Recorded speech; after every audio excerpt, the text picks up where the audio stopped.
नमस्ते दोस्तों। दोस्तों, हमारी सोसाइटी में आज भी ऐसे कई लोग हैं जो एक औरत को बहुत ही कमज़ोर समझते हैं। वो समझते हैं कि एक औरत मर्द से कंधा मिलाकर नहीं चल सकती। ऐसा नहीं है दोस्तों। एक औरत भी सोसाइटी का उतना ही अहम हिस्सा है जितना कि एक मर्द है। एक औरत भी उतनी ही शक्तिशाली है जितना कि एक मर्द है। तो आज की मेरी कविता भी उसी विषय पर है। उम्मीद है आप सब इससे जुड़ पाएंगे। आइए सुनते हैं। क्या कहा तुमने? जरा फिर से कहना। शायद मैंने ठीक से सुना नहीं। क्या औरत कमजोर होती है? माफ करना मेरे दोस्त, पर तुमने औरत के लिए सही शब्द चुना नहीं। शायद तुम भूल गए कि इस दुनिया में तुम एक औरत की वजह से ही हो। एक औरत के कोख से ही है तुमने जन्म लिया।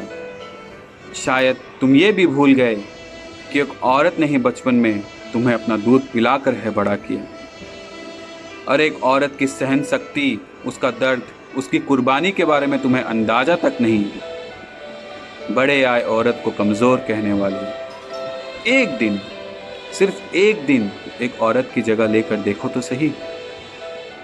अरे औरत वो शक्ति है जो यमराज तक से लड़ जाती है और छीन लाती है अपने पति के प्राण, अगर वो अपने जिद पे अड़ जाती है। रावण जैसे वीर योद्धा ने भी था सीता को अपने बस में करना चाहा। था शिव का परम भक्त वो, पर सीता के आगे टिक ना पाया। जब द्रौपदी का हुआ चीरहरण, स्वयं चले आए थे मुरलीधर। बाल भी बाका हुआ ना उसका, इतनी शक्ति थी उसके भीतर। अरे इतिहास गवाह है कि इस देश पर जब भी दुश्मनों ने अपनी निगाह थी डाली, तब इस देश की वीरंगनाओं ने करी थी इस देश की रखवाली। लक्ष्मीबाई से जोधाबाई तक बने थे इस देश की शान। एक पल भी ना सोचा उन्होंने, इस देश की खातिर दे दी अपनी जान। अरे जितना उदाहरण सुनना चाहो है इतिहास में उतना उदाहरण, और तुम कहते हो कमजोर है औरत। आखिर सोच भी कैसे सकता है तुम्हारा मन? लक्ष्मी, सरस्वती, नव दुर्गा, इतने होते हैं औरत के रूप। अरे जिस रंग में डालो ढल जाए, ऐसा होता है औरत का स्वरूप।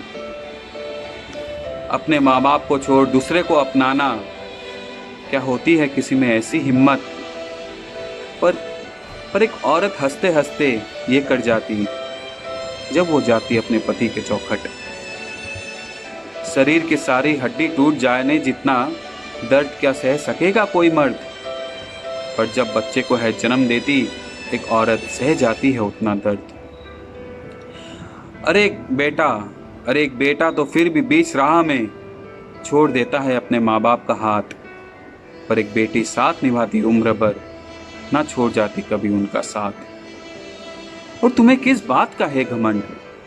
तुम्हें किस बात का है घमंड? आखिर करते क्या हो तुम ऐसा काम? याद रखना, जिस दिन एक औरत घर संभालना छोड़ देगी, उस दिन तुम हो जाओगे नाकाम। शायद अब ये बात तुम्हारी समझ में आ गई होगी कि एक औरत कितनी मजबूत है डोर। तो आगे से ईश्वर के इस अनोखे रचना को भूल से भी ना तुम कहना कमजोर।